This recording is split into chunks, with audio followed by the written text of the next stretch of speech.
പരീക്ഷയ്ക്ക് എങ്ങനെ പഠിക്കാം, എളുപ്പമായി കാര്യങ്ങളൊക്കെ മനസ്സിലാക്കി പഠിക്കാൻ എന്തൊക്കെയാണ് നാം ചെയ്യേണ്ടത് എന്നാണ് ഇന്നത്തെ വീഡിയോയിൽ നാം സംസാരിക്കുന്നത്.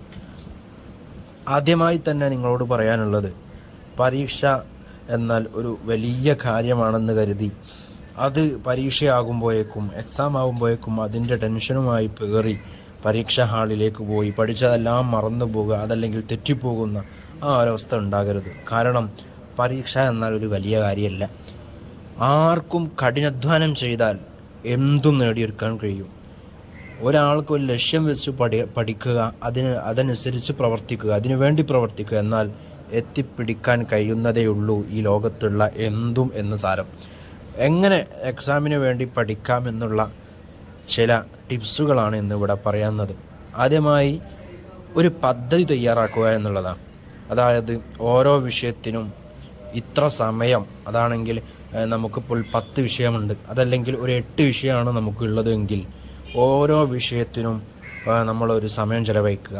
ആഴ്ചയിൽ 3 ദിവസം ഓരോ വിഷയങ്ങൾക്ക്, അല്ലെങ്കിൽ ഓരോ ആഴ്ചകൾ ഓരോ ദിവസം, അതല്ലെങ്കിൽ ഒരു ദിവസം തന്നെ അരമണിക്കൂർ 1 മണിക്കൂർ ഓരോ വിഷയങ്ങൾക്ക് നീക്കിവെച്ച് അങ്ങനെ ഒരു പദ്ധതി തയ്യാറാക്കുക എന്നുള്ളതാണ്.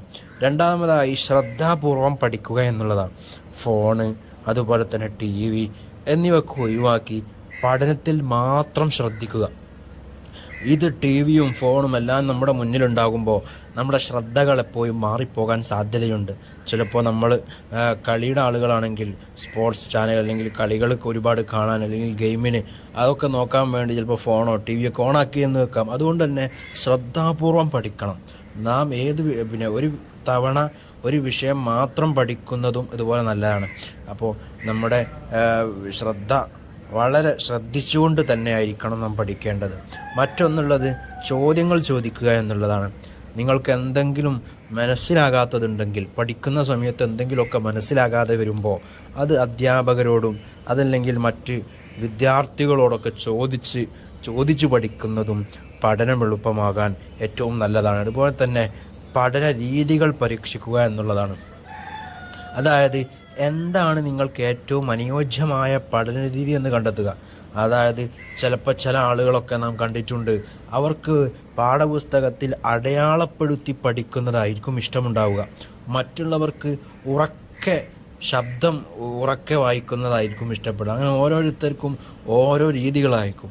അതുകൊണ്ട് തന്നെ നമുക്ക് ഒരു രീതിയിൽ പഠിച്ച് മനസ്സിലാകുന്നില്ലെങ്കിൽ അതിൻ്റെ രീതികൾ ഇങ്ങനെ മാറി മാറി പരീക്ഷിക്കുന്നത് നന്നായിരിക്കും. ചില ആളുകൾ ഉറക്കം വായിക്കും. സാധാരണ നമ്മൾ പതുക്കെ വായിക്കുന്ന ആളാണ്, എന്നിട്ടൊന്നും മനസ്സിലാകുന്നില്ലെങ്കിൽ നിങ്ങളൊന്ന് ഉറക്കം വായിക്കി നോക്കുക, അപ്പോൾ നിങ്ങൾക്ക് പഠിക്കാൻ കഴിയും. അതല്ലെങ്കിൽ നിങ്ങൾ മാർക്ക് ചെയ്യുക, അപ്പോൾ നിങ്ങൾക്ക് കൂടുതൽ പഠിക്കാൻ കഴിയും. അതുപോലെ തന്നെയാണ് പഠിക്കുന്ന സമയത്ത് ഇടവേളകൾ എടുക്കുക എന്നുള്ളത്. തുടർച്ചയായി പഠിക്കുന്നത് വലിയ ബുദ്ധിമുട്ടാണ്.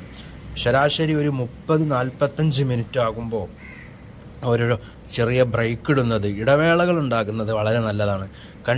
തുടർച്ചയായി പഠിച്ചുകൊണ്ടിരിക്കുമ്പം അത് വലിയ മടുപ്പും ക്ഷീണമൊക്കെ ഉണ്ടാകാൻ സാധ്യതയുണ്ട്. അതുകൊണ്ട് തന്നെ ഒരു 30-45 മിനിറ്റൊക്കെ ആകുമ്പോൾ ഓരോ ഇടവേളകൾ എടുക്കുന്നത് വളരെ നല്ലതാണ്. അതുപോലെ തന്നെ ആരോഗ്യകരമായ ജീവിതശൈലി, നന്നായി ഉറങ്ങുക, അതുപോലെ തന്നെ ആരോഗ്യകരമായ ഭക്ഷണം കഴിക്കുക, വ്യായാമം ചെയ്യുക എന്നിവയൊക്കെ പഠനത്തിന് വളരെ പ്രധാനമാണ്. നമ്മൾ പഠിക്കുന്നുണ്ടെങ്കിൽ നല്ല ആരോഗ്യപരമായ ഭക്ഷണം കഴിക്കണം. അല്ലാതെ ഭക്ഷണം കഴിക്കാതെ പഠിച്ചതുകൊണ്ട് നമ്മുടെ പഠനം ഒരിക്കലും നമ്മുടെ മൈൻഡിൽ നിൽക്കുകയില്ല. അതുപോലെ നമ്മുടെ ശരീരത്തിന് ആവശ്യമുള്ള വ്യായാമം നമ്മൾ ചെയ്യണം.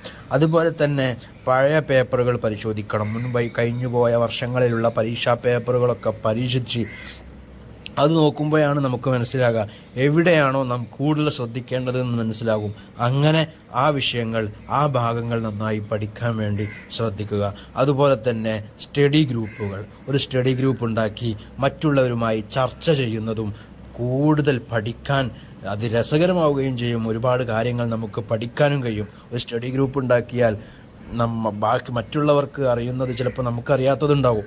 അപ്പം അവർക്കറിയുന്നതും നമുക്കറിയുന്നതും എല്ലാം പാടെ ആ ഗ്രൂപ്പിൽ ചർച്ച ചെയ്യുന്ന സമയത്ത് പരസ്പരം അറിയാത്തത് അറിയാനും സംശയങ്ങളൊക്കെ തീർക്കാനൊക്കെ വളരെ നല്ലതാണ് സ്റ്റഡി ഗ്രൂപ്പുകൾ എന്നുള്ളത്. അതുപോലെ തന്നെ അവസാനമായി പറയാനുള്ളത് പോസിറ്റീവായി ചിന്തിക്കുക എന്നുള്ളതാണ്. നിങ്ങൾക്ക് ഇത് ചെയ്യാൻ കഴിയുമെന്ന് വിശ്വസിക്കണം. ചില ആളുകളൊക്കെ ഉണ്ട്, ചിലപ്പോൾ ചില ആളുകൾക്ക് മാത്സ് ആയിരിക്കും ടഫ് വിഷയം, അതല്ലെങ്കിൽ മറ്റേതെങ്കിലും ടഫ് വിഷയം വരുന്ന സമയത്ത് എന്നെക്കൊണ്ട് ആകില്ല എന്നുള്ള ഒരു ചിന്ത, ആ ചിന്ത ഒഴിവാക്കുക. പോസിറ്റീവായി ചിന്തിക്കുക. എനിക്ക് കഴിയുമെന്നുള്ള നല്ല ഉറച്ച ബോധത്തോടുകൂടെ പഠിക്കാൻ വേണ്ടിയിരിക്കുക. എല്ലാവർക്കും പരീക്ഷയിലൊക്കെ ഉന്നത വിജയം ഉണ്ടാകാൻ വേണ്ടി എല്ലാവിധ ആശംസകളും നേരുകയാണ്.